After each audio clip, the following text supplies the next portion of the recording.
Tamil Nadu polling ബൂത്തിലെത്താൻ ഇനി മണിക്കൂറുകൾ മാത്രം. ഭരണ തുടർച്ച ലക്ഷ്യമിടുന്ന DMK സഖ്യവും അധികാരം തിരിച്ചുപിടിക്കാൻ ഉറച്ച് AIADMK സഖ്യവും നേർക്കുനേർ പോരാടുമ്പോൾ വിജയ് എന്ന ദളപതിയുടെ രാഷ്ട്രീയ പ്രവേശനം മത്സരത്തെ ത്രികോണ പോരാട്ടത്തിന്റെ ആവേശത്തിലേക്കാണ് എത്തിച്ചിരിക്കുന്നത്.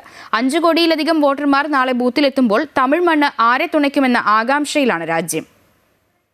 ആഴ്ചകൾ നീണ്ടുനിന്ന തെരഞ്ഞെടുപ്പ് പ്രചരണത്തിനൊടുവിൽ തമിഴ്നാട് നാളെ പോളിംഗ് ബൂത്തിലെത്തുകയാണ്.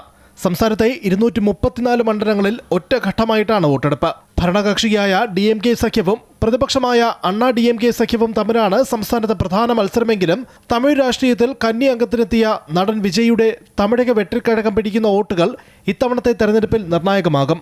പരമ്പരാഗത ദ്രാവിഡ പാർട്ടികൾക്കൊപ്പം ദേശീയ പാർട്ടികളും പുതുതായി രൂപീകരിക്കപ്പെട്ട കക്ഷികളും കൂടി ചേരുമ്പോൾ ഇത്തവണത്തെ പോരാട്ടം കൂടുതൽ സങ്കീർണവും ആവേശകരവുമാകുന്നു. ദേശീയ പാർട്ടികൾ ഇത്തവണ വലിയ പ്രാധാന്യമാണ് തമിഴ്നാട്ടിന് നൽകിയിരിക്കുന്നത്.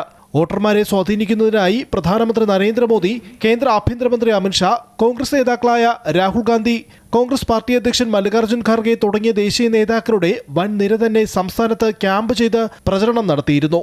BJPക്കും RSSനുമെതിരെ കടുത്ത വിമർശനമാണ് രാഹുൽ ഗാന്ധി പ്രചാരണ വേളയിൽ ഉന്നയിച്ചത്. TVK അധ്യക്ഷൻ വിജയ്ക്കും അണ്ണാ DMKയ്ക്കും നൽകുന്ന വോട്ടുകൾ യഥാർത്ഥത്തിൽ BJPക്കുള്ള വോട്ടാണെന്ന കടുത്ത ആക്ഷേപം DMK ഉന്നയിക്കുകയും ചെയ്തു.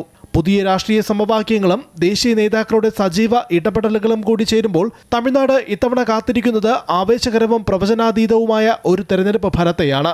സംസ്ഥാനത്തുടനീളം 10,000-കണക്കിന് പോളിംഗ് സ്റ്റേഷനുകളിലായി കനത്ത സുരക്ഷയാണ് ഒരുക്കിയിരിക്കുന്നത്. നാളെ രാവിലെ 7 മണിക്ക് ആരംഭിക്കുന്ന വോട്ടെടുപ്പ് വൈകിട്ട് 6 മണിയോടെ അവസാനിക്കും. മെയ് 4-നാണ് വോട്ടെണ്ണൽ. News desk, Amrita news.